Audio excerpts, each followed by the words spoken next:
Hello friends, welcome to day trader Telugu and good evening. Sensex 308 points fall అయి 65,688 దగ్గర close అయితే, Nifty 81 points fall అయి 19,550 దగ్గర క్లోజ్ అయింది. వెరాస్ బ్యాంక్ నిఫ్టీ 331 పాయింట్స్ ఫాల్ అయి 44,549 దగ్గర క్లోజ్ అయింది. ఫ్రెండ్స్, మార్కెట్ స్టార్ట్ చేసే ముందు ఇవాళ చెప్పండి, ట్రేడ్ చేసిన వాళ్ళకి వోల్టాలిటీ ఎలా ఉంది? మార్కెట్ ఓపెనింగ్ తర్వాత స్లైట్ గా ఫాల్ అయి కొంత కన్సాలిడేట్ అవుతూ ఆర్బీఐ మీటింగ్ లో సడన్ గా గ్రీన్ క్యాండిల్, ఎందుకు ఈ గ్రీన్ క్యాండిల్ వచ్చింది, తర్వాత ఎందుకు ఇంతలా మార్కెట్స్ పడ్డాయి, పర్టికులర్ గా బ్యాంక్ నిఫ్టీ హై నుంచి 500 పాయింట్స్ దగ్గరగా ఎందుకు ఫాల్ అయిందన్న దాని రిలేటెడ్ గా ఆర్బీఐ రిలేటెడ్ ఉన్న న్యూస్ టాపిక్ లో మాట్లాడుకుందాం. బట్ ఇవాళ ఓల్టైల్ గా ఉందా లేదా, ఎందుకు చెప్తున్నాను స్టార్టింగ్ లోనే అంటే, రీసెంట్ గా నేను ఈ ఒక్క రోజు మార్కెట్ తో జాగ్రత్త, మార్కెట్ బిగ్ అలర్ట్ అని పెట్టినప్పుడు ఎందుకు ఈవెంట్స్ ని మనం అంత భయపడాల్సినంతలా ఈవెంట్స్ ఎందుకు, జస్ట్ అదొక ఈవెంట్ లా చెప్పొచ్చు కదా. ఆ ఒక్క రోజు మార్కెట్ తో జాగ్రత్త, ఆ ట్రేడ్ చేసే వాళ్ళు బిగినర్స్ అయితే ఆ రోజు అవాయిడ్ చేయండి అని ఎందుకు చెప్తున్నారని ఇప్పుడు కాదు, లాస్ట్ చాలా టైమ్స్ కూడా చాలా సార్లు కామెంట్స్ వచ్చాయి. ఫ్రెండ్స్, నేను ఒకవేళ 10 టైమ్స్ ఇదొక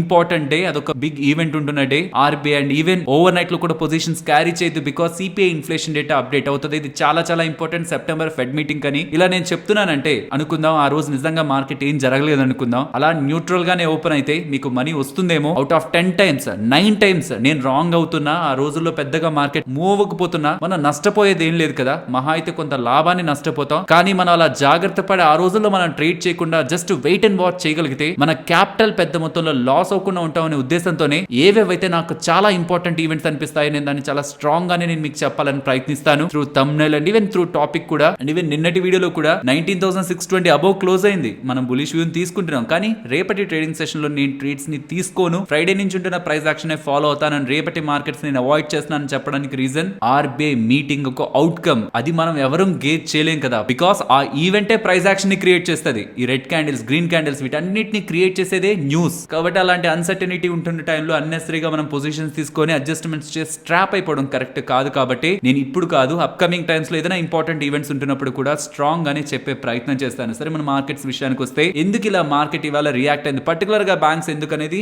ఆర్బీఐ రిలేటెడ్ గా ఉన్న అప్డేట్స్ లో మాట్లాడుకుందాం. సో ఇప్పటికైతే ఒక ఈవెంట్ అయితే కంప్లీట్ అయింది. ఇంకొక ఈవెంట్ మోస్ట్లీ మీరు ఈ న్యూస్ వీడియో చూసే టైం కి మీకు మన టెలిగ్రామ్ ఛానల్లో అప్డేట్ అయిపోతుంది. యూఎస్ సిపిఐ ఇన్ఫ్లేషన్ డేటా ఇంత ఉంది అని, అది ఎస్టిమేట్స్ కంటే బిలో ఉంది, మీన్స్ ఇన్ఫ్లేషన్ డేటా కూల్ అవుతుందంటే అది మార్కెట్స్ కి పాజిటివ్ గా చూడండి, ఎస్టిమేట్స్ కంటే అబోవ్ ఉంది అంటే మాత్రం నెగిటివ్ గా మనం చూడాల్సి ఉంటుంది. దానికి తగ్గట్టు ఒక కన్ఫర్మేషన్ కోసం మీరు గిఫ్ట్ నిఫ్టీని ఓపెన్ అవుతున్న యూఎస్ మార్కెట్స్ ని చూసినా ఒక కన్ఫర్మేషన్ మనకు వచ్చేస్తుంది, వస్తున్న డేటా కారణంగా మార్కెట్స్ ఎలా ఇంపాక్ట్ అవుతున్నాయని. ఆ డేటా కూడా నేను మీకు టెలిగ్రామ్ ఛానల్లో అప్డేట్ చేస్తాను. సో వాళ్ళతో మోస్ట్లీ ఇంపార్టెంట్ ఈవెంట్స్ అయితే కంప్లీట్ అవుతాయి. ఇంకేం లేవా ఈవెంట్స్ అంటే, రేపు పీపీఐ డేటా వస్తుంది, ప్రొడ్యూసర్ ప్రైస్ రిలేటెడ్ గా డేటా, యూఎస్ కి సంబంధించింది. అదేం పెద్ద డేటా ఏం కాదు, జస్ట్ అది ఒక డేటా పాయింట్. అక్కడ ఎకానమీ ఎలా ఉంది, ప్రొడ్యూస్ చేస్తున్న వాళ్ళ రిలేటెడ్ గా ఎటువంటి గ్రోత్ ఉందన్నది మనం ఆ పీపీఐ డేటాని బట్టి తెలుసుకోవచ్చు. అది జస్ట్ ఎకానమీని, యూఎస్ ఎకానమీని ఇండికేట్ చేస్తున్న ఫ్యాక్టర్. నెక్స్ట్ ఎఫ్ఐఎస్ గురించి మాట్లాడుకోవాలి. మీరు గమనిస్తున్నారా, ఆగస్టు స్టార్టింగ్ నుంచి ఇప్పటి వరకు ఎప్పుడు బై సైడ్ లేని ఎఫ్ఐఎస్ నిన్న బై సైడ్ వచ్చారు. కానీ నేను ఇది కూడా చెప్పాను ఫ్రెండ్స్ నిన్నటి వీడియోలో, వాళ్ళు సెల్ సైడ్ ఉంటున్నారంటే ట్రూగా సెల్లర్స్ గా ఉంటున్నట్లు చూడకూడదు. ఎందుకంటే ఆగస్టు 1 నుంచి ఇప్పటి వరకు మల్టిపుల్ బ్లాక్ డీల్స్, ఆల్మోస్ట్ 12,000 కోట్లకు సంబంధించిన బ్లాక్ డీల్స్ జరిగాయి. వాళ్ళు నెగిటివ్ గా ఉన్న దానికంటే ఎక్కువ నెగిటివ్ గాను ఉండొచ్చు, లేదు నెగిటివ్ గా ఉన్న రోజు నిజంగా వాళ్ళు పాజిటివ్ గా కూడా ఉన్న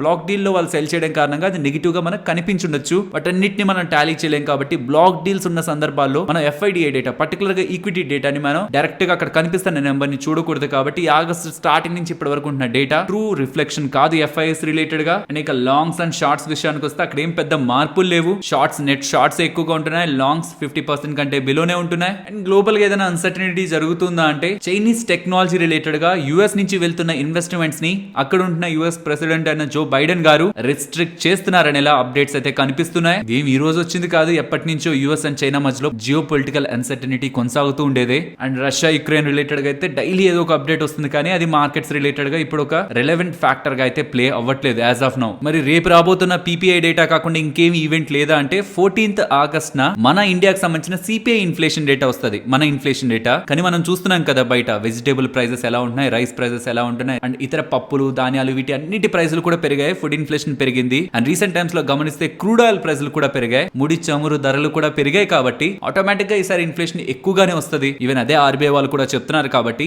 ఈసారి ఇన్ఫ్లేషన్ డేటాని మార్కెట్ హయ్యర్ సైడ్ ఎక్స్పెక్ట్ చేస్తుంది. ఇన్ఫాక్ట్ ఆ హయ్యర్ సైడ్ కంటే లోయర్ సైడ్ ఆర్ ప్రీవియస్ గా ఉంటున్న దానికి నియర్ గా వస్తుంటేనే సర్ప్రైజ్, అది పాజిటివ్ సర్ప్రైజ్. నెగిటివ్ కి మార్కెట్ ఆల్రెడీ ప్రిపేర్డ్ గానే ఉంది. ఇవి మార్కెట్ రిలేటెడ్ ఉంటున్న broad events and important data points. ఇక మార్కెట్స్ ప్రైస్ యాక్షన్ విషయానికి వస్తే 19,620 అబౌవ్ వచ్చి క్లోజ్ అయింది. కాబట్టి నేనైతే బులిష్ వ్యూ కే నిన్న తీసుకున్నాను. కానీ ఇవాల్టి ఈవెంట్, ఇన్ఫాక్ట్ ఇవాళ ఆర్బీఐ వాళ్ళు సిఆర్ఆర్ రిలేటెడ్ గా సిఆర్ఆర్ ఏంటి, అసలు నెగిటివ్ అప్డేట్ ఏంటి అనేది న్యూస్ వీడియోలో మాట్లాడుకుందాం. ఆ అప్డేట్ కానీ చేయకపోయింటే ఇవాళ మార్కెట్స్ అప్ సైడ్ కే మూవ్ అయ్యేవేమో. But due to that negative update stock markets లో ఇవాళ కరెక్షన్ కనిపించింది. ఈవెన్ అలా కరెక్షన్ కనిపిస్తున్నా ఇవాళ ఈవినింగ్ వస్తున్న యూఎస్ సిపిఐ ఇన్ఫ్లేషన్ డేటా తర్వాత మార్కెట్స్ దానికి రియాక్ట్ అయిన తర్వాత ఒకవేళ మార్కెట్స్ 19,300 కంటే అబోనే ఉంటే నేను మార్కెట్ లో బులిష్ వ్యూ తోనే వెళ్ళాలనుకుంటున్నాను. ఫ్రెండ్స్, ఇది అగ్రెసివ్ గా తీసుకుంటున్న స్టెప్. ఇంకా ఎలాగైనా మార్కెట్ పైకి వెళ్తుందనే ఒక వ్యూ తో తీసుకుంటున్న స్టెప్. లేదు, కొంత మార్జిన్ ఆఫ్ సేఫ్టీ నాకు ఇంకా బాగా కావాలి అనుకుంటే ఇప్పటి వరకు క్లోజ్ అవ్వని లెవెల్ అయితే 19,640. సో అనదర్ టైం ర్యాలీ అవుతూ 19,640 అబోవ్ క్లోజ్ అయిన తర్వాత బులిష్ వ్యూ తీసుకోవడం అనేది ఇంకాస్త సేఫ్ సైడ్ అవుతుంది. కానీ నేను ఎందుకు తీసుకుంటున్నాను? 19,620 కంటే బిలోనే ఉంది కదా మార్కెట్. 19,620 బిలో ఉంటున్న ప్రీవియస్ టైమ్స్ లో మనం న్యూట్రల్ వ్యూ ను కదా క్యారీ చేసామంటే మార్కెట్ ఒక రియాక్షన్ అండ్ మార్కెట్ ఒక ప్రైస్ యాక్షన్ రీసెంట్ టైమ్స్ లో కొంత స్ట్రాంగ్ గానే ఉంది. ఈ లెవెల్ కి వచ్చింది, కొంత కరెక్ట్ అయింది అండ్ ఇతర రీజన్స్ తో మార్కెట్ లో ఫాల్ వస్తున్నా ఈ మూడీస్ గ్లోబల్ గా ఉంటున్న ఇంపార్టెంట్ నెగిటివ్ అప్డేట్స్ తో మన మార్కెట్స్ కూడా ఫాలో అవుతున్నా చూస్తే 19,450 లెవెల్స్ అరౌండ్ నుంచి మార్కెట్ లో ఒక స్ట్రాంగ్ బయింగ్ యాక్టివిటీ ఉంది. ఇన్ఫాక్ట్ ఇవాళ కూడా మార్కెట్స్ లో ఒక హ్యూజ్ నెగిటివ్ ఈవెంట్ ఉంటున్నా బ్యాంక్ నిఫ్టీ కరెక్ట్ అయింది, కానీ నిఫ్టీలో అంత సెల్లింగ్ ప్రెషర్ కనిపించలేదు. బికాస్ రీసెంట్ టైమ్స్ లో IT and pharma market related గా ఒక బేస్ ఎఫెక్ట్ లా ఇంపాక్ట్ చేస్తున్నాయి. అవి రెండు కూడా మార్కెట్ ని సపోర్ట్ చేస్తూ వస్తున్నాయి అండ్ బ్యాంకింగ్ నెంబర్స్ కూడా అంత వర్స్ట్ గా ఏం లేవు. ఆర్బీఐ వాళ్ళు తీసుకున్న డెసిషన్ తో ఇవాళ బ్యాంక్స్ ఇంపాక్ట్ అయ్యే నెగిటివ్ గా. ఐ హోప్ అది ఫర్దర్ గా కంటిన్యూ అవ్వకపోవచ్చు అని. కాబట్టి ఇక్కడ నుంచి అప్కమింగ్ టైమ్స్ లో మార్కెట్ ఫర్దర్ గా అప్ సైడ్ కే వెళ్తుందని ఒక పాజిటివ్ వ్యూ, బులిష్ వ్యూ అయితే నేను క్యారీ చేస్తున్నాను విత్ స్టాప్ లాస్ ఆఫ్ 19,300. కానీ సేఫ్ సైడ్ బులిష్ వ్యూ ని ఫార్మ్ చేసుకోవాలనుకుంటున్న వాళ్ళు మాత్రం 19,640 అబోవ్, ఇక్కడ నుంచి 100 పాయింట్స్ కదా ఆ లెవెల్ అబోవ్ వచ్చి క్లోజ్ అయిన తర్వాత కావాలంటే బులిష్ వ్యూ ని క్యారీ చేయొచ్చు. అండ్ బ్యాంక్ నిఫ్టీ రిలేటెడ్ గా ఇవాళ ఇంతలా ఫాల్ వచ్చింది కదా, ఫర్దర్ గా వస్తున్న ఫాల్ ఈ 44,270 దగ్గరకు వస్తున్నప్పుడు కొంత అలర్ట్ అవ్వండి. అది ఇంపార్టెంట్ సపోర్ట్. దీని బిలో కానీ క్లోజ్ అయిందంటే ప్రాబబుల్లీ మనం 43,800 or 700 మార్క్స్ ని ఎక్స్పెక్ట్ చేయొచ్చు. కాబట్టి ఇక్కడ కానీ బ్యాంక్ నిఫ్టీ సపోర్ట్ తీసుకోవడంలో ఫెయిల్ అయితే ఫర్దర్ గా బ్యాంక్ నిఫ్టీలో ఇంకా వీక్నెస్ కంటిన్యూ అవడానికి ఛాన్స్ ఉందని నేను ఎక్స్పెక్ట్ చేస్తున్నాను. ఫ్రెండ్స్, ఇలా మార్కెట్ డేటాని అనాలిసిస్ చేస్తూ వీడియోని మీ ముందుకు తీసుకురావడానికి మేము పెడుతున్న ఎఫర్ట్స్ మీకు వాల్యుబుల్ గా అనిపిస్తూ ఉంటే మన వీడియోని తప్పకుండా లైక్ చేయండి. ఫస్ట్, ఇవాళ మార్కెట్ ఫాల్ బ్యాక్ ఉంటున్న ఇంపార్టెంట్ రీజన్ గురించి మాట్లాడుకుందాం. ఇన్ఫాక్ట్ బ్యాంకింగ్ స్టాక్స్ అన్నిటి మీద ఆర్బీఐ వాళ్ళు ఒక చిన్న బాంబ్ నే వేశారనుకోవాలి, సిఆర్ఆర్ అనే పేరుతో. సో ఎంటైర్ ఆర్బీఐ వాళ్ళు చేసిన ఇంపార్టెంట్ కామెంట్స్ ని స్టెప్ బై స్టెప్ ఇప్పుడు మాట్లాడుకుందాం. అందులో మొదటిది వడ్డీ రేట్ల గురించి ఏం కామెంట్ చేశారు. వడ్డీ రేట్లను అయితే ఎటువంటి చేంజెస్ చేయలేదు. ప్రీవియస్ గా ఉన్న 6.5% అలానే వడ్డీ రేట్లని వదిలేశారు. సో వడ్డీ రేట్లు పెంచకపోతూ ఉండడం మార్కెట్ రిలేటెడ్ గా పాజిటివ్. కానీ మిగతా స్టేట్మెంట్స్ ఏం చేయకపోయింటే ఇన్ఫాక్ట్ ఇదే మనం ఇవాళ ట్రేడింగ్ సెషన్ లో గమనించింది. ఓపెనింగ్ దగ్గర నుంచి మార్కెట్ కొంత కరెక్ట్ అయి కన్సాలిడేట్ అవుతుంది. కాస్త 10 o'clock నుంచి మనకు ఒక గ్రీన్ క్యాండిల్ కనిపించింది కదా Nifty and even bank Nifty related గా. రెపో రేట్లు మార్చట్లేదు, వడ్డీ రేట్లు అలానే ఉంటున్నాయనేసరికి ప్రైస్ యాక్షన్ పాజిటివ్ గా ఉంది. కానీ దాని తర్వాత వచ్చిన ఇమీడియట్ ఫాల్ పర్టికులర్ గా బ్యాంకింగ్ స్టాక్స్ రెపో రేట్లు పెంచట్లేదు అన్న తర్వాత వచ్చిన గ్రీన్ క్యాండిల్ తర్వాత ఇంతలా రెడ్ క్యాండిల్స్ రావడానికి మెయిన్ రీజన్ సిఆర్ఆర్ రిలేటెడ్ గా ఆర్బీఐ వాళ్ళు చేసిన ఇంపార్టెంట్ స్టేట్మెంట్. దాని గురించి మాట్లాడుకునే ముందు జీడీపీ అలాగే ఇన్ఫ్లేషన్ రిలేటెడ్ గా కూడా మాట్లాడేసుకుందాం. సో దట్ ఎకానమీ రిలేటెడ్ గా ఆర్బీఐ వాళ్ళు ఏం చెప్తున్నారో అర్థమైపోతుంది. జీడీపీ రిలేటెడ్ గా ఫోర్కాస్ట్ ని అలానే ఉంచుతున్నారు. మీన్స్ ఇండియన్ గ్రోత్ స్టోరీ అలానే ఉంది. ఇండియన్ గ్రోత్ స్టోరీ ఇక్కడ నుంచి కొంత టైం బ్యాక్ మేము ఏమనుకున్నామో అదే ఎస్టిమేట్స్ ని కొనసాగిస్తున్నాం అనేలా 6.5% గ్రోత్ జీడీపీలో ఉంటుంది FY24 లని ఆర్బీఐ వాళ్ళు చేస్తున్న కామెంట్స్ ని మన ఇండియన్ మార్కెట్స్ పరంగా పాజిటివ్ గానే చూడొచ్చు. కమింగ్ టు ఇన్ఫ్లేషన్, ప్రీవియస్ గా ఈ FY24 on going financial year లో 5.1% ఉంటది అంతే ఇన్ఫ్లేషన్ అనుకున్న వాళ్ళు కాస్త రీసెంట్ టైమ్స్ లో ఫుడ్ ఇన్ఫ్లేషన్ పర్టికులర్ గా వెజిటేబుల్స్, రైస్, సీరియల్స్, ఇతర గ్రెయిన్స్ రిలేటెడ్ గా ప్రైస్ల అమాంతం పెరిగిపోతుండేసరికి ఇన్ఫ్లేషన్ ఈసారి 5.4% వరకు వెళ్ళొచ్చు. ఆల్మోస్ట్ 30 బేసిస్ పాయింట్స్ దగ్గరగా ఇన్ఫ్లేషన్ ని పెంచారు. ఫ్రెండ్స్, వినడానికి 5.4% అంటే నార్మల్ గానే ఉంటుంది. బికాస్ ఆర్బీఐ వాళ్ళ 4+or-2 means top side 6% and down side 2%. ఇదే రేంజ్ లో ఉంది కదా 5.4 అని. కానీ ఆర్బీఐ వాళ్ళు చెప్తున్నది ఈ ఆన్ గోయింగ్ నెలల తర్వాత వస్తున్న inflation data Q2 data 6.2% inflation ని నమోదు చేస్తుంది అని చెప్తున్నారు. మీన్స్ ఆర్బీఐ రేంజ్ కంటే అప్పర్ సైడ్. కానీ భయపడాల్సిన నీడ్ లేదు. ఈ Q2 తర్వాత నుంచి Q3, Q4 లో డేటా కొంత తగ్గుతూ యావరేజ్ గా 5.4% కి ఇన్ఫ్లేషన్ వచ్చేస్తుంది అంటాం. ఎకానమీ స్ట్రాంగ్ గా ఉంటది. ఇన్ఫ్లేషన్ ఇప్పుడుంటున్న నెలల్లో కొంత రైజ్ అయింది. కానీ food inflation, crude oil related గా ప్రైస్లు పెరగడం వీటి కారణంగా కానీ అప్కమింగ్ టైమ్స్ లో అవి కూల్ ఆఫ్ అవుతుంది. ఓవరాల్ గా 5.4% ఉంటుందని చెప్పడం మార్కెట్స్ కి నెగిటివ్ అయితే కాదు. బికాస్ ఓవరాల్ గా ఇది ఆర్బీఐ వాళ్ళ రేంజ్ లోనే ఉంటుందని ఆర్బీఐ వాళ్ళు స్టిల్ అనుకుంటున్నారు. కాబట్టి ఇక్కడ సర్ప్రైజ్ అవుతున్నదంతా CRR cash reserve ratio, CRR cash reserve ratio అంటున్నా, ఎస్ఎల్ఆర్ స్టాట్యుటరీ లిక్విడిటీ రేషియో అంటున్నా. వీటి మీనింగ్ ఏంటంటే బ్యాంక్ లోకి వస్తున్న డిపాజిట్స్ పై సర్టైన్ పర్సంటేజ్ బ్యాంక్స్ ని లోన్స్ ని ఇవ్వద్దని అని చెప్తారు. మీన్స్ క్యాష్ రిజర్వ్ రేషియోలో అయితే example present complete CRR banks related గా 4.5% ఉంది. దాని అర్థం 100 రూపాయలు మనం బ్యాంక్ లో డిపాజిట్ చేస్తుంటే అందులో 4.5% మీన్స్ 4.5 రూపీ దగ్గరగా ఎవరికి లోన్స్ ఇవ్వద్దు వస్తున్న డిపాజిట్స్ పై. ఆ డబ్బుల్ని కంప్లీట్ గా మా దగ్గర పెట్టండి అనడం మీన్స్ రిజర్వ్ బ్యాంక్ దగ్గర క్యాష్ రూపంలో డిపాజిట్ చేయమని చెప్పడం. సిఆర్ఆర్ క్యాష్ రిజర్వ్ రేషియో అది 4.5 ఉంది, దాన్నే మార్చలేదు, అది అలానే ఉంచారు. కానీ ఆగస్ట్ 12 నుంచి వస్తున్న న్యూ డిపాజిట్స్ పై ఇంక్రిమెంటల్ గా 10% సిఆర్ఆర్ ని విధించారు. అదేంటి 4.5% సిఆర్ఆర్ కంప్లీట్ సిఆర్ఆర్ అలానే ఉంచుతూ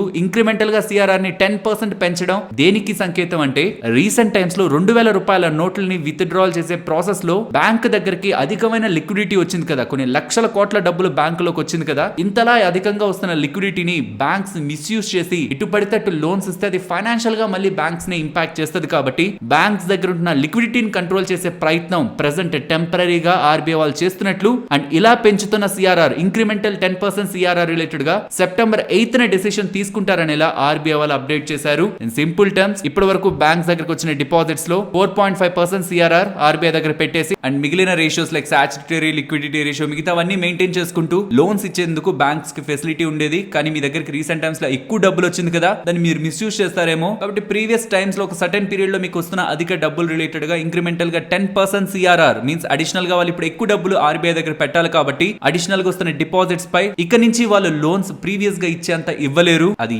అది పర్మనెంట్ ఏం కాదు, టెంపరీ. ఇంకా అప్కమింగ్ టైమ్స్ లో మోస్ట్లీ సెప్టెంబర్ 8th మీటింగ్ లో దీని రిలేటెడ్ గా అగైన్ రివ్యూ చేసి డెసిషన్ తీసుకుంటారంటున్నారు. కానీ మార్క్ టు మార్క్ చూసినప్పుడు టెంపరీగా ఇది బ్యాంక్స్ రిలేటెడ్ గా ట్రెజరీ లాస్ నెగిటివ్ గా అయితే ఇంపాక్ట్ చేస్తుంది. దీని కారణంగానే ఈ సిఆర్ఆర్ ఇలా చేస్తున్నాం 10% పెంచుతున్నాం అనడంతోనే జస్ట్ ఈ క్యాండిల్ ఒక హై అండ్ లో చూడండి, హై 44,980, అదే లో 44,611, ఇంచుమించు 400 పాయింట్లు హై టు లో మారింది. సో ఇప్పుడు అర్థమైంది కదా సిఆర్ఆర్ అంటే బ్యాంక్స్ కి ఎందుకు నెగిటివ్ అని. ఆర్బీఐ దగ్గర వాళ్ళు డబ్బులు పెట్టాల్సిన దానికంటే ఎక్కువ పెట్టమని చెప్తున్నారు. ఆర్బీఐ దగ్గర పెడితే వీళ్ళకి వచ్చే లాభం ఏం లేదు కదా. సో ఆర్బీఐ దగ్గర అలా వదిలేయడం బదులు బయట లోన్స్ ఇస్తే ఇంకా ఎక్కువ డబ్బులు సంపాదించుకునే వాళ్ళు బ్యాంక్స్. కానీ ఆర్బీఐ దగ్గర టెంపరీగా ఎక్కువ పార్క్ చేయండి, మేము కావాలంటే సెప్టెంబర్ 8th మళ్ళీ దాని గురించి ఆలోచించి డెసిషన్ తీసుకుంటా ఉన్నాం. ఈ లోపు వచ్చే లాభాలని ఈ లోపు వస్తున్న loan growth or credit growth ని బ్యాంక్స్ మిస్ అవుతాయి. కాబట్టి ఆ పరంగా ఇవాళ బ్యాంక్స్ కి నెగిటివ్ అని మార్కెట్ భావిస్తే ఇవాళ స్టాక్స్ లో బిగ్ ఫాల్ అయితే కనిపించింది. కానీ గుర్తుంచుకోవాల్సింది ఇది ఒక టెంపరీ ఈవెంట్. సో ఇది ఆర్బీఐ రిలేటెడ్ ఉంటున్న పూర్తి వివరాలు. ఫ్రెండ్స్ ఇలా మార్కెట్ లో ఉంటున్న వాటిని జస్ట్ డేటా పాయింట్స్ లా కాకుండా కంప్లీట్ డీప్ అనాలిసిస్ చేస్తూ ముందుకు వీడియోని తీసుకురావడానికి మేము పెడుతున్న ఎఫర్ట్స్ మీకు వాల్యుబుల్ గా అనిపిస్తూ ఉంటే మన వీడియోని తప్పకుండా లైక్ చేయండి. అండ్ ఫ్రెండ్స్ మీరు యూపీఐ ని వాడుతున్నారా? దెన్ మీకు ఒక గుడ్ న్యూస్, యూపీఐ రిలేటెడ్ గా మల్టిపుల్ చేంజెస్ ని కొత్త మార్పుల్ని ఆర్బీఐ గవర్నర్ గారు ఇవాళ అప్డేట్ చేశారు. వాటిని స్టెప్ బై స్టెప్ మాట్లాడుకుందాం. అందులో మరీ ముఖ్యమైనది, ఇప్పటి వరకు యూపీఐ లైట్ అనే ఒక యాప్ లో మనం కేవలం 200కి మించి ట్రాన్సాక్షన్ చేసుకోగలిగే వాళ్ళం కాదు. ఇప్పుడు ఆ లిమిట్ ని 200 నుంచి 500కి పెంచారు. యూపీఐ లైట్ ఏంటి? యూజువల్ గా మనం PhonePe, Google Pay or even ఇతర యూపీఐ యాప్స్ ని వాడుతుంటాం. యూపీఐ లైట్ వల్ల లాభం ఏంటి అంటే మనం ఒక 10 రూపీస్, 20 రూపీస్, 50 రూపీస్ ఇలా ట్రాన్సాక్షన్ చేస్తున్న సందర్భంలో అవి ఫెయిల్ అవ్వడం ఆర్ బ్యాంక్ స్టేట్మెంట్ లో 10 రూపీ, 20, 50 రూపీ చిన్న చిన్న ట్రాన్సాక్షన్స్ కూడా ఉంటూ ఉండేసరికి ఐటీఆర్ ఫైల్ చేసినప్పుడు అదొక పెద్ద హెడేక్ గా మారుతుంది. అలా కాకుండా యూపీఐ లైట్ లో మనం కొంత ట్రాన్సాక్షన్ మనీని డిపాజిట్ చేసుకుంటే బ్యాంకులో ఈవెన్ సర్వర్ డౌన్ లో ఉంటున్న వితౌట్ పిన్ మనం ఎంటర్ చేయకుండా ఈ చిన్న చిన్న ట్రాన్సాక్షన్స్ యూపీఐ లైట్ ద్వారా చేసుకోవచ్చు. అండ్ అవి బ్యాంక్ లో రిజిస్టర్ అవ్వవు, బ్యాంక్ స్టేట్మెంట్ లో అవి పడవు. మనం 50 చేస్తున్నా, 10 రూపీస్ చేస్తున్నా కాబట్టి అది 200 రూపీస్ కి లిమిట్ చేశారు. అంతకు మించి పెద్ద ట్రాన్సాక్షన్స్ చేయకూడదు బ్యాంక్ కాంటాక్ట్ లేకుండా. కానీ ఆ లిమిట్ ని 200 నుంచి ఇప్పుడు 500 కి పెంచారు. నెక్స్ట్ ఎన్ఎఫ్సి అంటే నియర్ ఫీల్డ్ కమ్యూనికేషన్ అంటారు. యూజువల్ గా మన ఫోన్ లో ఎన్ఎఫ్సి ఆన్ లో ఉందనుకోండి, మనం పేమెంట్స్ ని జస్ట్ మన ఫోన్ ట్యాప్ చేసి చేసేయచ్చు. లైక్ మన క్రెడిట్ కార్డ్ లో వైఫై సింబల్ లా మనకు ఉంటున్నప్పుడు ఎలా అయితే ట్యాప్ చేసి మనం ట్రాన్సాక్షన్స్ చేస్తామో అలాగే మన ఫోన్ లో ఎన్ఎఫ్సి ఎనేబుల్డ్ గా ఉంటే ఇక యూపీఐ ట్రాన్సాక్షన్స్ కూడా వితౌట్ ఎనీ పిన్ ఎంటర్ చేయకుండా కూడా మనం ట్రాన్సాక్షన్స్ చేయొచ్చనేలా. లైక్ ఇక్కడ మీరు గమనించండి, ఈ ట్రాన్సాక్షన్ ఎటువంటి పిన్స్ ని ఎంటర్ చేయకుండా అక్కడ ఎన్ఎఫ్సి తన ఫోన్ లో ఉంటే జస్ట్ ట్యాప్ చేయడం కారణంగా ట్రాన్సాక్షన్ కంప్లీట్ అయిపోయింది కదా. ఇలా యూపీఐ రిలేటెడ్ గా ఎన్ఎఫ్సి ఎనేబుల్డ్ ట్రాన్సాక్షన్స్ ని కమింగ్ టైమ్స్ లో తీసుకురానున్నారని and UPI conversational payments using artificial intelligence related గా కూడా ఆర్బీఐ వాళ్ళు వర్క్ చేస్తున్నట్లయితే అప్డేట్స్ చేశారు. ఇందులో వెరీ ఇంపార్టెంట్ అయితే యూపీఐ లైట్ రిలేటెడ్ గా ట్రాన్సాక్షన్ లిమిట్ 200 నుంచి 500 కి పెంచడం. నెక్స్ట్ జీ ఎంటర్టైన్మెంట్ గురించి మాట్లాడుకోవాలి. నెంబర్స్ ని పోస్ట్ చేశారు. ఆ నెంబర్స్ చూస్తున్నప్పుడు మీకు నెగిటివ్ గా ఉన్నాయి కదా అనిపిస్తుంది, కానీ కాదు ఫ్రెండ్స్. ఈవెన్ ప్యాట్ ప్రాఫిటబిలిటీ ఇలా డిక్లైన్ అవడానికి మెయిన్ రీజన్ వీళ్ళ మర్జర్ రిలేటెడ్ గా ఎక్స్పెన్సెస్. ఎస్ నెంబర్స్ రెవెన్యూలో గ్రోత్ ఉంది and add revenue expense present week ఉంది, కానీ సెకండ్ హాఫ్ ఆఫ్ FY24 నుంచి బెటర్ అవుతుందని చెప్పారు. ఓవరాల్ నెంబర్స్ నెగిటివ్ గా అయితే లేవు. ఇన్ఫాక్ట్ మార్కెట్ ఎస్టిమేట్స్ కంటే బెటర్ గా ఉన్నాయి. వన్ ఆఫ్ కారణంగా నెట్ ప్రాఫిటబిలిటీ ఇంపాక్ట్ అయింది. బట్ ఇవాళ స్టాక్ పెరగడానికి రిజల్ట్స్ కాదు రీజన్. వీళ్ళ మర్జర్ ని NCLT వాళ్ళు అప్రూవ్ చేయడం జరిగింది. చాలా టైం బ్యాక్ నుంచి సెబీ వాళ్ళు పర్టికులర్ గా జీ ఎంటర్టైన్మెంట్ ప్రమోటర్స్ రిలేటెడ్ గా SL గ్రూప్ రిలేటెడ్ గా ఉంటున్న పీపుల్ తో ఇష్యూస్ ఉంటుండడం, దాని రిలేటెడ్ గా NCLT అండ్ ఎక్స్చేంజెస్ కూడా ఈ మర్జర్ ని యాక్సెప్ట్ చేయాలా లేదా అనేది రీథింక్ చేయండి అనేలా మార్కెట్ లో స్పెక్యులేషన్ ఉంటున్న, నెగిటివ్ స్పెక్యులేషన్ ఉంటున్న తరుణంలో NCLT వాళ్ళు జీ అలాగే సోనీ వాళ్ళ మర్జర్ ని అప్రూవ్ చేస్తూ ఉండడం ఇది డెఫినెట్లీ సర్ప్రైజ్. ఇంకేదైనా నెగిటివ్ ఉంటుందా లేకపోతే ఇంకా పోస్ట్ పోన్ అవుతుందా అని మార్కెట్ లో క్వశ్చన్ మార్క్స్ ఉన్నాయి. కానీ డైరెక్ట్ గా అప్రూవల్ వస్తుందంటే మార్కెట్ ఎక్స్పెక్ట్ చేయలేదు. ఇంకా డిలే అవుతుందని అనుకుంది మార్కెట్. కానీ ఇలా సడన్ గా అప్రూవల్ వస్తూ ఉండడం NCLT వాళ్ళ దగ్గర నుంచి కమింగ్ టైమ్స్ లో జీ ఎంటర్టైన్మెంట్ అలాగే సోనీ వాళ్ళ ఇండియన్ బిజినెస్ ఈ రెండు ఒకటి కానున్నాయని మార్కెట్ లో ఉంటున్న positive hopes. And already merger related గా సెబీ వాళ్ళ దగ్గర నుంచి, ఎక్స్చేంజెస్ దగ్గర నుంచి and competition commission of India దగ్గర నుంచి అందరి దగ్గర నుంచి కూడా వీళ్ళకి అప్రూవల్స్ వచ్చాయి. అండ్ ఫైనలీ NCLT వాళ్ళు కూడా అప్రూవ్ చేస్తుండడం ఇవాళ స్టాక్ ఇంతలా గెయిన్ అయింది. అండ్ నెక్స్ట్ ఇవాళ మీరు గమనిస్తే జీ ఎంటర్టైన్మెంట్ తో పాటు డిష్ టీవీ అలాగే జీ మీడియా కూడా ఇంట్రాడే సెషన్స్ లో భారీగా పెరిగింది కదా. దీని బ్యాక్ ఉంటున్న ఇంపార్టెంట్ అప్డేట్, ఇలా వన్స్ ఒకే గ్రూప్ కు సంబంధించిన లైక్ జీ ఎంటర్టైన్మెంట్ అనేది SL గ్రూప్ కు సంబంధించిన కంపెనీ కదా. సో ఆ గ్రూప్ కు సంబంధించిన ఒక బిజినెస్ ఇంకో బిజినెస్ తో మర్జ్ అయిపోయి ఒక న్యూ ఎంటిటీగా ఫామ్ అవుతున్నప్పుడు ఆ గ్రూప్ కు సంబంధించిన ఏ కంపెనీ కూడా వీళ్ళు చేసిన బిజినెస్ లోకి మళ్ళీ చేయకూడదని Dish TV and Zee media related గా నాన్ కాంపీట్ అగ్రిమెంట్ ని సోనీ వాళ్ళు కుదుర్చుకుంటుండడం, దానికోసం 1100 crores Dish TV and Zee మీడియాకి పే చేస్తారనేలా ఈ రీజన్స్ తోని ఈ స్టాక్స్ లో కూడా మనకి ఇవాళ బస్ కనిపించింది. నెక్స్ట్ KRBL లిమిటెడ్ గురించి మాట్లాడుకోవాలి. వీళ్ళు బైబ్యాక్ ని అనౌన్స్ చేశారు. ఇవాళ క్లోజింగ్ ప్రైస్ ఆల్మోస్ట్ 412 దగ్గరగా ఉంది. వీళ్ళు అనౌన్స్ చేసిన buyback price 500 rupees and buyback size 325 crore, totally 65 lakhs shares దగ్గరగా వీళ్ళు ఈ బైబ్యాక్ లో షేర్ హోల్డర్స్ దగ్గర నుంచి బై చేయనున్నారని అండ్ రీటైల్ కేటగిరీ కోసం 9,75,000 షేర్స్ రిజర్వ్ చేస్తున్నట్లు. అండ్ ఈ బైబ్యాక్ లో ఎవరెవరు ఎలిజిబుల్ అంటే ఎవరి దగ్గర అయితే KRBL షేర్స్ 25th ఆగస్ట్ నాటికి డిమాట్ అకౌంట్ లో ఉంటాయో వాళ్ళు ఎలిజిబుల్ అనేలా వీళ్ళు అప్డేట్ అయితే చేశారు.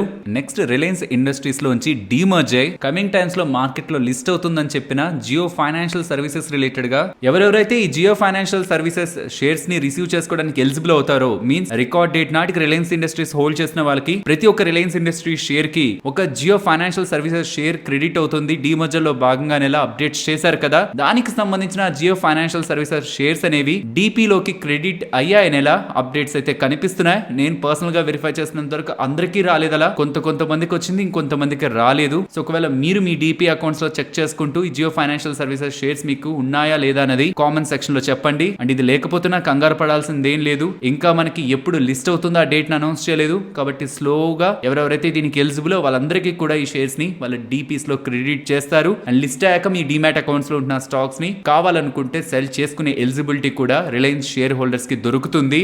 నెక్స్ట్ మ్యాక్స్ ఫైనాన్షియల్స్ గురించి మాట్లాడుకోవాలి. వాళ్ళు నెంబర్స్ ని పోస్ట్ చేశారు. నెంబర్స్ బాగున్నాయి. ఇక్కడ కనిపిస్తున్న మెయిన్ నెంబర్స్ కాకుండా వాళ్ళ టోటల్ ఏపీఈస్ 10% గ్రో అయ్యాయి ఇయర్ ఆన్ ఇయర్ కంపారిజన్ లో. అండ్ వీళ్ళ న్యూ బిజినెస్ రిలేటెడ్ గా కూడా VNB బిజినెస్ కూడా 16% గ్రో అయింది. అండ్ VNB మార్జిన్స్ ఎక్స్పాండ్ అయ్యాయి అండ్ ఎంబెడెడ్ వాల్యూ కూడా ఇంప్రూవ్ అవుతుండడం. ఓవరాల్ నెంబర్స్ బాగున్నాయి. బట్ స్టాక్ పెరగడానికి ఇది ఒకటే రీజన్ కాదు. యాక్సిస్ బ్యాంక్ వాళ్ళు ఈ మ్యాక్స్ ఫైనాన్షియల్ సర్వీసెస్ లో 6.23% వాటాని యాడ్ చేసుకుంటున్నట్లు, మీన్స్ ఫర్దర్ గా పెంచుకుంటున్నట్లు. దానికోసం 1612 crores యాక్సిస్ బ్యాంక్ వాళ్ళు మ్యాక్స్ ఫైనాన్షియల్ సర్వీసెస్ రిలేటెడ్ గా స్పెండ్ చేస్తారనేలా అప్డేట్స్ వస్తూ ఉండడం ఈ axis bank and max financial services ఒక టైఅప్ ఇంకా స్ట్రెంథన్ అవుతూ ఉంది. ఈ పాజిటివ్ న్యూస్ తోనే స్టాక్ ఇవాళ ఇంతలా ర్యాలీ అయింది. అండ్ యాక్సిస్ బ్యాంక్ వాళ్ళు 6.23% వాటాని హోల్డ్ పెంచుకుంటున్నారంటున్నారు కదా. దాని తర్వాత టోటల్ స్టేక్ ఈ మ్యాక్స్ ఫైనాన్షియల్ సర్వీసెస్ లో యాక్సిస్ బ్యాంక్ వాళ్ళకి 19.02% ఉంటుంది.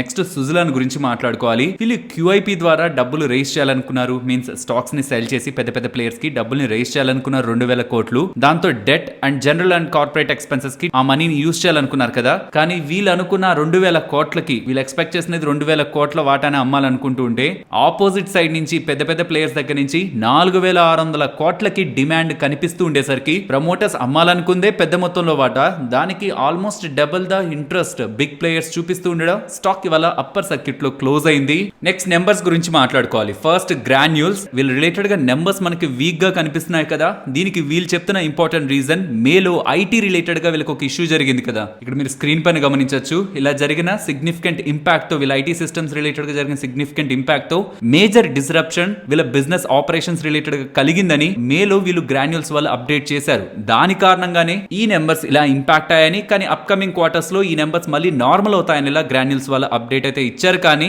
ఇవాళ పోస్ట్ చేసిన ఈ వీక్ వీక్ నెంబర్స్. స్టాక్ ఇవాళ దానికి నెగిటివ్ గా రియాక్ట్ అయింది.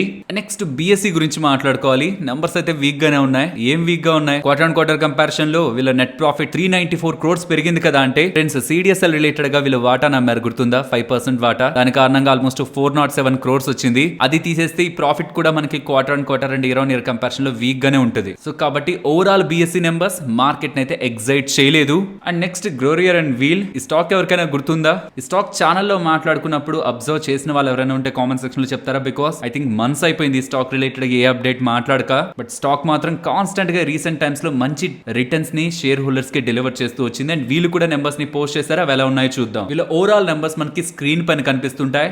కాస్ట్ ఆఫ్ మెటీరియల్స్ మీరు గమనిస్తే లాస్ట్ క్వార్టర్ తో పోలిస్తే సిగ్నిఫికెంట్ గా ఈసారి తగ్గింది. దీని కారణంగానే వీళ్ళ ఎక్స్పెన్సెస్ లో వస్తున్న ఈ డిక్లైన్ వీళ్ళ నెట్ ప్రాఫిటబిలిటీని ఈవెన్ రెవెన్యూస్ లాస్ట్ క్వార్టర్ తో పోలిస్తే తక్కువగా ఉంటున్నా, టోటల్ ఇన్కమ్ తక్కువగా ఉంటున్నా, నెట్ ప్రాఫిటబిలిటీని on quarter and year on year basis లో ఇంప్రూవ్ చేసింది. So cost of materials decline అవుతుండడం వీళ్ళ margins and net profitability improve అయింది. సో ఓవరాల్ నెంబర్స్ యాక్చువల్లీ ఇది క్వార్టర్ లో కంపేర్ చేసే బిజినెస్ కాదు, ఇయర్ ఆన్ ఇయర్ లోనే కంపేర్ చేసే బిజినెస్. ఈవెన్ అలా క్వార్టర్ లో కంపేర్ చేస్తున్న ఎక్స్పెన్సెస్ రిలేటెడ్ గా వస్తున్న ఎడ్జ్ కారణంగా క్వార్టర్ కంపారిజన్ లో కూడా ప్రాఫిటబిలిటీలో ఇంప్రూవ్మెంట్ కనిపించింది. కాబట్టి ఇయర్ ఆన్ ఇయర్ లో కంపేర్ చేస్తున్నప్పుడు across all segments and even వీళ్ళ బిజినెస్ డివిజన్స్ లో కూడా ఇయర్ ఆన్ ఇయర్ కంపారిజన్ లో గుడ్ గ్రోత్ ని వీళ్ళు డెలివర్ చేశారు. ఓవరాల్ నెంబర్స్ బాగున్నాయి. నెక్స్ట్ ఐటీ కంపెనీ అయినా ఎక్స్ప్లియో సొల్యూషన్స్ వాళ్ళు నెంబర్స్ ని పోస్ట్ చేశారు. ఆ నెంబర్స్ స్క్రీన్ పైన కనిపిస్తూ ఉంటాయి. Revenues on quarter and year on year basis లో సిగ్నిఫికెంట్ గా ఇంప్రూవ్ అవ్వకపోతున్నా ఎక్స్పెన్సెస్ మాత్రం quarter and year on year basis లో ఎక్కువ అవుతూ ఉండడం వీళ్ళ మార్జిన్స్ అండ్ నెట్ ప్రాఫిటబిలిటీని నెగిటివ్ గా ఇంపాక్ట్ చేసింది. అండ్ గుర్తుంచుకోవాల్సింది పర్టికులర్ కంపెనీకి ఆల్మోస్ట్ యూరోప్ నుంచి 50% ఆఫ్ ద రెవెన్యూ షేర్ ఉంటుంది. సో యూరోప్ రిలేటెడ్ గా ఏదైనా అన్సర్టనిటీ జరుగుతున్నా, అక్కడ ఏదైనా డిమాండ్ వీక్ అవుతున్నా ఆ ఇంపాక్ట్ ఈ కంపెనీ పై కూడా ఉంటుంది అన్న విషయం షేర్ హోల్డర్స్ గుర్తుంచుకోవాలి. నెక్స్ట్ నిఫ్టీ అలాగే bank Nifty support and resistance. Nifty support 19,510. If ఇది బ్రేక్ అయితే then down side 19,440. Recent times లో అయితే ఆల్మోస్ట్ 19,450 దగ్గరకు వచ్చి మల్టిపుల్ టైమ్స్ బౌన్స్ అయితే అయింది. చూడాలి మరి ఈ లెవెల్ బ్రేక్ అవుతుందా లేదా అనేది. ఈ లెవెల్ బ్రేక్ అయితే మాత్రం మోస్ట్లీ నేను 19,340 కంటే కూడా ఇంపార్టెంట్ గా చూస్తున్నది 19,300 ని. 300 కంటే బిలో మార్కెట్ క్లోజ్ అవుతుందా లేదా అని. క్లోజ్ అయితే దెన్ ఆటోమేటిక్ గా వ్యూ ని మార్చుకుంటాను. టిల్ దెన్ 19,300 అబోవ్ మార్కెట్ ఉంటున్నంత వరకు మార్కెట్ ని పాజిటివ్ వ్యూ తోనే చూడాలనుకుంటున్నాను. అండ్ బ్యాంక్ నిఫ్టీ ప్రెసెంట్ ఉంటున్న లెవెల్స్ బ్రేక్ అయ్యి డౌన్ సైడ్ కి వస్తుంటే 44,420, అది కూడా బ్రేక్ అయితే 44,270. అండ్ అప్ సైడ్ వస్తుంటే వాళ్ళు గమనించారా వస్తున్న రీట్రేస్మెంట్ లో ఇవాళ ఎక్కడైతే రెసిస్టెన్స్ ని ఫేస్ చేసిందో అదే important resistance 44,742, 44,770 30 point range. And ఆ లెవెల్ అబౌవ్ 44,894. కానీ ఇంపార్టెంట్ రెసిస్టెన్స్ ఈవెన్ బ్యాంక్ నిఫ్టీలో ఒక స్ట్రాంగ్ ర్యాలీ వచ్చి అప్ సైడ్ కి వెళ్ళిపోతున్నా పొజిషనల్ గా ఎవరైనా సెల్లింగ్ సైడ్ ఉంటున్న వాళ్ళు ఆర్ కాల్స్ ని సెల్ చేసి పుట్స్ ని సెల్ చేసి మేనేజ్ చేయాలనుకుంటున్న వాళ్ళు ఇంపార్టెంట్ గా చూడాల్సిన లెవెల్ అయితే 45,200 అబోవ్ సస్టైన్ అవుతుంటే మాత్రం ఇంకా ఫర్దర్ ఒక big move bank Nifty related గా ఉండడానికి ఛాన్స్ ఉంటుంది. సో పొజిషనల్ బేసిస్ కి చెప్తున్నాను, ఇంట్రాడే బేసిస్ ఆ లెవెల్స్ పొజిషనల్ గా మాత్రం 45,200 ఒక ఇంపార్టెంట్ రెసిస్టెన్స్ అన్న విషయాన్ని మనం గుర్తుంచుకోవాలి. And Nifty range recent times లో చెప్తున్నాం కదా 19,200 to 19,800 ఈ 600 పాయింట్ రేంజ్ అని, అది ఇంకా వ్యాలిడ్ గానే ఉంది. సో కాబట్టి అదే రేంజ్ నేను ఫర్దర్ గా కంటిన్యూ చేయాలనుకుంటున్నాను. లెట్స్ ఈ సిపిఐ ఇన్ఫ్లేషన్ డేటా కారణంగా మార్కెట్ ఏదైనా ఒక బిగ్ బ్రేక్ అవుతుందా అని, అప్ సైడ్ కానీ డౌన్ సైడ్ కానీ. ఆ డేటాకు ఒకవేళ మార్కెట్ పెద్దగా ఇంపాక్ట్ అవ్వకపోతున్నా నేను ఇదే రేంజ్ ని క్యారీ చేస్తాను. మరొక ఇంట్రెస్టింగ్ వీడియోతో మళ్ళీ మీ ముందుకు వస్తాను. అంతవరకు టేక్ కేర్. జై హింద్.